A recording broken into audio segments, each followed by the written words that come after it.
नमस्कार, जय हिंद। दृष्टि घटना चक्र करंट अफेयर्स की सीरीज़ में आपका बहुत बहुत स्वागत करता हूं। दोस्तों, अपने लास्ट वीडियो में हमने राष्ट्रीय परिदृश्य के बारे में बात किया था। चूँकि आप लोगों का कहना है कि सर यूपी का जो करंट अफेयर्स है वो पहले करा दीजिए, तो इस वीडियो में हम यूपी का पढ़ लेंगे। बाकी जो हमारा उधर से पढ़ रहे हैं राष्ट्रीय परिदृश्य वगैरह वो चलता रहेगा, ठीक है। तो इन चीज़ों को भी हम कवर करते चलेंगे साथ में। तो इस वीडियो में जो यूपी का पूरा करंट अफेयर्स दिया गया है उसको हम इसमें कंप्लीट करेंगे, ठीक है। और इसका पीडीएफ आपको टेलीग्राम ग्रुप में मिल जाएगा, लिंक दिया गया है, आप उसको ज्वाइन कर सकते हैं टेलीग्राम ग्रुप को, वहाँ से पीडीएफ डाउनलोड कर लीजिए। और हाँ, प्लीज़ अगर आपने चैनल सब्सक्राइब नहीं किया तो ज़रूर कर लें और वीडियो को शेयर भी कर दिया करिए ताकि ज़्यादा से ज़्यादा लोगों तक ये पहुँचे। चलिए स्टार्ट करते हैं। वाराणसी में स्किल इंडिया अंतर्राष्ट्रीय केंद्र की स्थापना की बात है।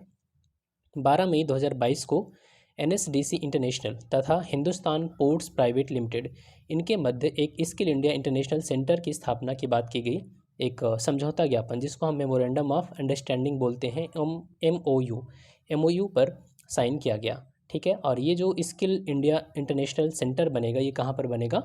वाराणसी में बनेगा। क्योंकि आप जानते हैं कि स्किल अब जो पूरा विश्व है, ऐसी ऐसी जो रोज़गार के अवसर है उत्पन्न हो भी रहे हैं, उसमें स्किल की बहुत अधिक रिक्वायरमेंट है। स्पेशली जो हमारे लोग हैं जो खाड़ी देशों में जाके काम करते हैं, जैसे कि यूएई वगैरह, सऊदी अरेबिया वगैरह, इसके अलावा कनाडा, ऑस्ट्रेलिया, अन्य खाड़ी देशों में रोज़गार के लिए जो लोग जाते हैं उनका स्किल डेवलपमेंट बहुत ही ज़रूरी है।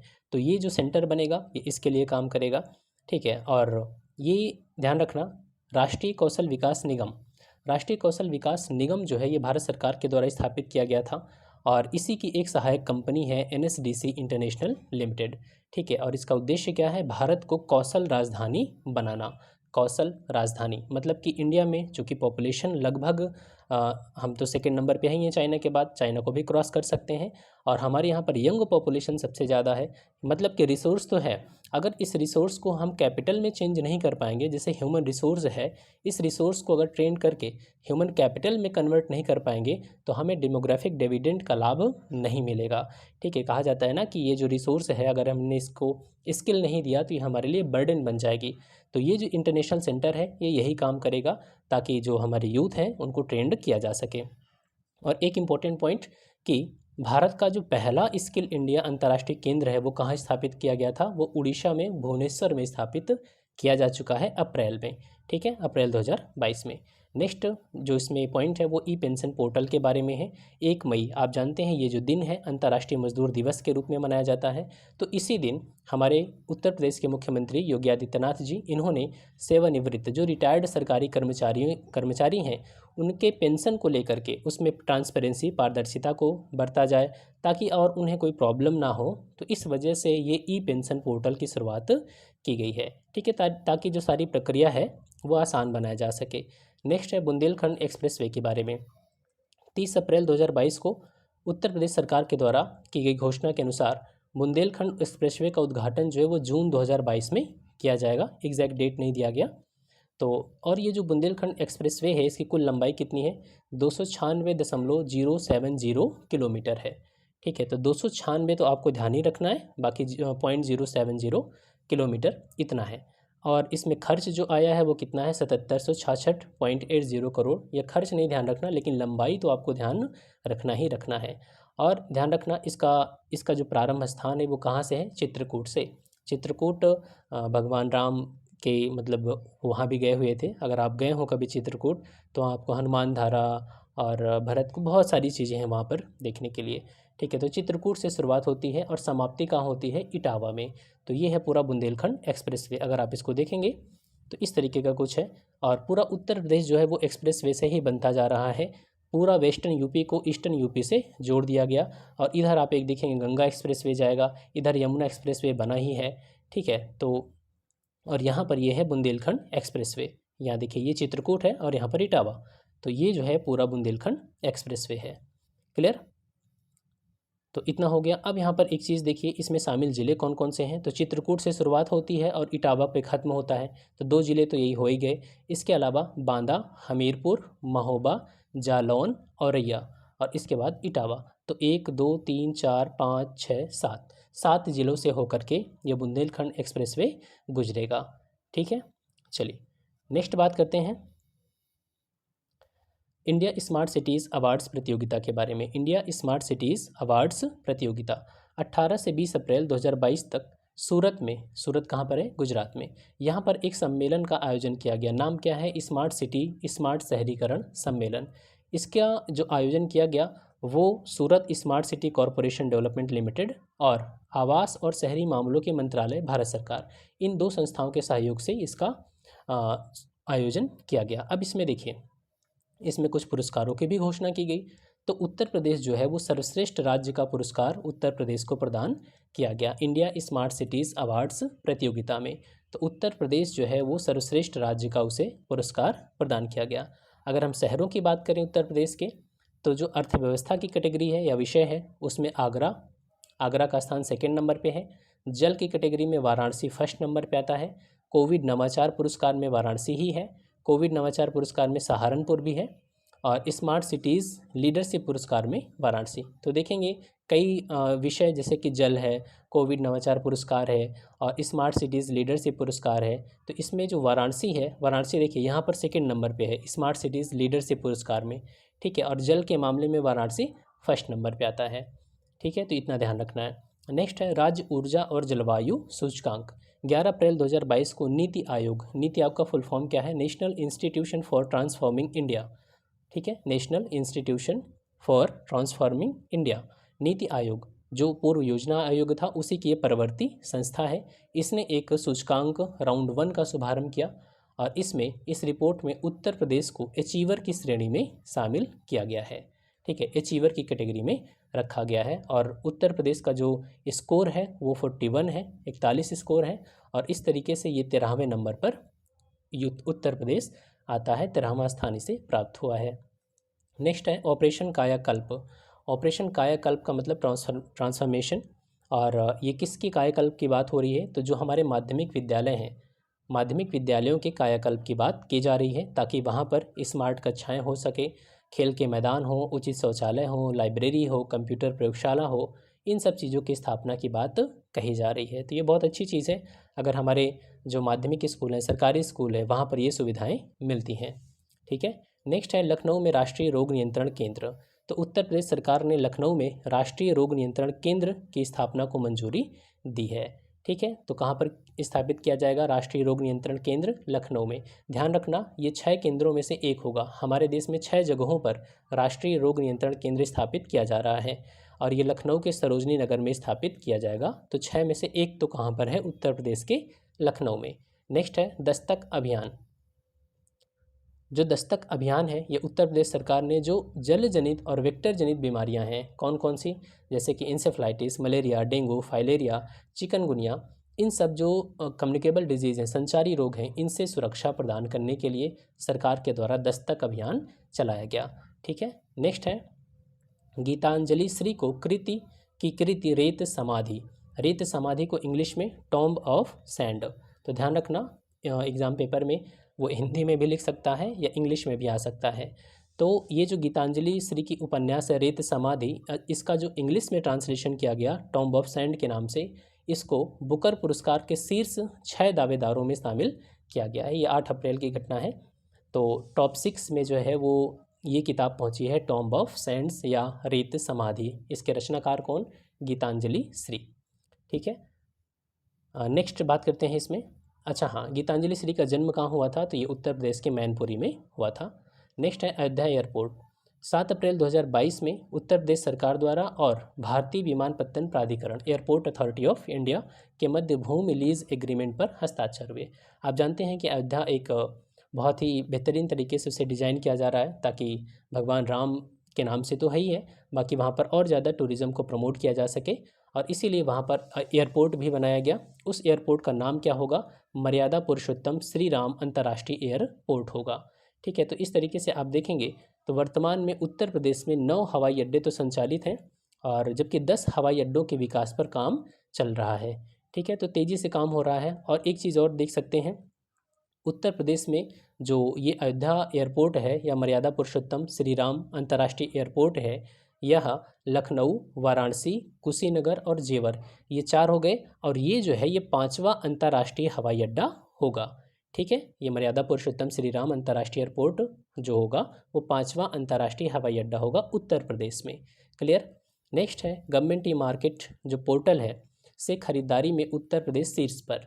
गवर्नमेंट ई मार्केट प्लेस आप जानते हैं, ये जो पोर्टल है ये सरकारी खरीदारी में ट्रांसपेरेंसी को बढ़ावा देने, ई गवर्नेंस को प्रमोट करने के पर्पज़ से एक पोर्टल बनाया गया ताकि सरकार जो भी खरीदारी करेगी वो इस पोर्टल के माध्यम से करेगी। तो इस पोर्टल में सबसे ज़्यादा खरीदारी करने वाले स्टेट्स में आप देखेंगे तो उत्तर प्रदेश शीर्ष पर आता है और गुजरात जो है वो दूसरे नंबर पे आता है और मध्य प्रदेश तीसरे नंबर पर आता है। क्लियर। नेक्स्ट है लोक निर्मला सम्मान 2022। तो उत्तर प्रदेश की राज्यपाल आनंदीबेन पटेल ने लोक गायिका शारदा सिन्हा को लोक निर्मला सम्मान प्रदान किया है। किसको? शारदा सिन्हा को लोक निर्मला सम्मान प्रदान किया है। और इसमें क्या चीज़ दिया जाता है? तो इसमें 1 लाख रुपए प्रदान किया गया है। और ध्यान रखना शारदा सिन्हा जो है वो मैथिली भोजपुरी की लोक गायिका हैं। क्लियर। नेक्स्ट बात करते हैं राष्ट्रीय जल पुरस्कार के बारे में है। तीसरा राष्ट्रीय जल पुरस्कार तो हमारे प्रेसिडेंट रामनाथ कोविंद जी ने विज्ञान भवन नई दिल्ली में तीसरे राष्ट्रीय जल पुरस्कार समारोह में विजेताओं को पुरस्कार प्रदान किया। अब आप इसमें देखेंगे तो जल संरक्षण की दिशा में सर्वश्रेष्ठ प्रदर्शन किसने किया है स्टेट्स में? तो उत्तर प्रदेश ने सर्वश्रेष्ठ प्रदर्शन किया और उसे पहला पुरस्कार प्राप्त हुआ। इसके बाद आता है राजस्थान और फिर तमिलनाडु। ये सेकंड नंबर पे राजस्थान और तमिलनाडु थर्ड नंबर पे। अगर आप किसी शहर की बात करेंगे उत्तरी क्षेत्र में तो मुजफ्फरपुर जो है वो सर्वश्रेष्ठ जिले के रूप में उसे प्रथम पुरस्कार प्रदान किया गया है। अगर कोई गांव ग्राम पंचायत की बात करेंगे तो जो ग्राम पंचायत है वो बलुआ है और ये बलुआ ग्राम पंचायत कहाँ पर है? वाराणसी उत्तर प्रदेश में। क्लियर। ठीक है। नेक्स्ट है सतीश महाना उत्तर प्रदेश विधानसभा के अध्यक्ष। भाजपा के वरिष्ठ नेता हैं सतीश महाना। इनको उत्तर प्रदेश की जो 18वीं विधानसभा है उसका निर्विरोध अध्यक्ष चुना गया। प्रोटेम स्पीकर किसे बनाया गया था? रमापति शास्त्री को। आप पॉलिटी जब पढ़ते हैं तो वहाँ देखते हैं कि जब नई विधानसभा या नई लोकसभा का गठन होता है तो वहाँ पर जो सबसे वरिष्ठ विधायक होगा या सांसद होगा उसे प्रोटेम स्पीकर बनाया जाता है। इनका काम क्या होता है? जो नवनिर्वाचित सदस्य हैं उनको शपथ दिलाना और जो अध्यक्ष हैं उनके लिए चुनाव करवाना। तो प्रोटेम स्पीकर पहले रमापति शास्त्री बने, फिर इन्होंने चुनाव करवाया और जब सतीश महाना चुनाव हो गया और ये अध्यक्ष के रूप में चुन लिए गए तो इन्होंने त्यागपत्र दे दिया, रिजाइन कर दिया। मतलब ये कुछ समय के लिए ही बनते हैं स्पीकर के रूप में। ठीक है। तो प्रोटेम स्पीकर रमापति शास्त्री, इन्होंने ही सदन में निर्वाचन की घोषणा किया था। क्लियर। नेक्स्ट है हिंदी साहित्य सम्मेलन। हिंदी साहित्य सम्मेलन 12 से 13 मार्च 2022 तक उत्तर प्रदेश के प्रयागराज में ये 2 दिवसीय सम्मेलन का आयोजन किया गया और पिछले 111 वर्षों के इतिहास में अब तक 7 बार प्रयागराज में अधिवेशन किया गया है। ठीक है। लास्ट टाइम हुआ था 1994 में। नेक्स्ट उत्तर प्रदेश की आरती राणा एवं नीरजा माधव नारी शक्ति पुरस्कार से सम्मानित। इनको अंतर्राष्ट्रीय महिला दिवस जो कि 8 मार्च को हम मनाते हैं, इस दिन हमारे राष्ट्रपति रामनाथ कोविंद जी ने महिला सशक्तिकरण की दिशा में असाधारण कार्य करने वाली महिलाओं को नारी शक्ति पुरस्कार से सम्मानित किया। उत्तर प्रदेश की हैं आरती राणा, इनको 2020 के लिए और नीरजा माधव को 2021 के लिए नारी शक्ति पुरस्कार से सम्मानित किया गया। ठीक है। नेक्स्ट है अंतर्राष्ट्रीय ध्रुपद मेला 2022। तो वाराणसी के तुलसी घाट पर, ये कहाँ लगा? अंतर्राष्ट्रीय ध्रुपद मेला वाराणसी में। वाराणसी में भी कहाँ? तुलसी घाट पर। इस मेले का 48वां संस्करण का आयोजन किया गया। ठीक है। और इसका आयोजन जो था वो महाराणा बनारस विद्यानाथ एवं ध्रुपद समिति के तत्वाधान में किया गया। तो ये नहीं याद रखना और ध्यान रखना, ये जो ध्रुपद मेला है एक वार्षिक कार्यक्रम है। हर साल ये फरवरी मार्च में इसका आयोजन किया जाता है। ठीक है। नेक्स्ट है लखनऊ में देश का पहला ग्रीन बूथ। उत्तर प्रदेश विधानसभा चुनाव जब हो रहा था 2022 में, उसका चौथा चरण जब चल रहा था तो लखनऊ के AP सेन PG कॉलेज में ग्रीन बूथ बनाया गया।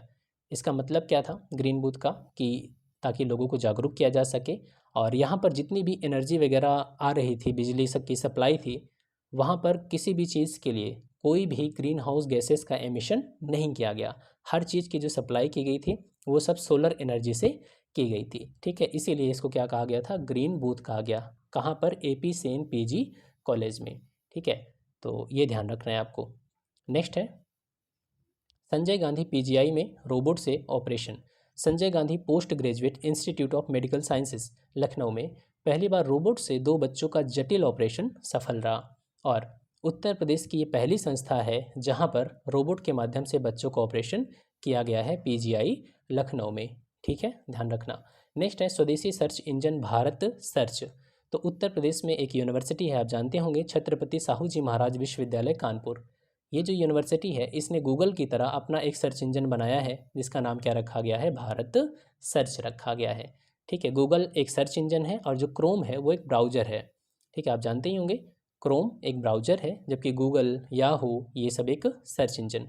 नेक्स्ट है नोएडा में वेस्ट लैंड टू वेटलैंड परियोजना। देखिए आज देखेंगे शहरों में बहुत ही ज़्यादा वेस्ट प्रोड्यूस होता है और अब इस वेस्ट लैंड को वेटलैंड में चेंज करने की बात की जा रही है। तो जो नोएडा का प्राधिकरण है वहाँ पर सेक्टर 54 के डंपिंग ग्राउंड को वेस्ट लैंड टू वेटलैंड परियोजना के तर्ज पर समुद्री बीच के रूप में विकसित किया जा रहा है। बीच का हिंदी क्या होता है, पुलिन।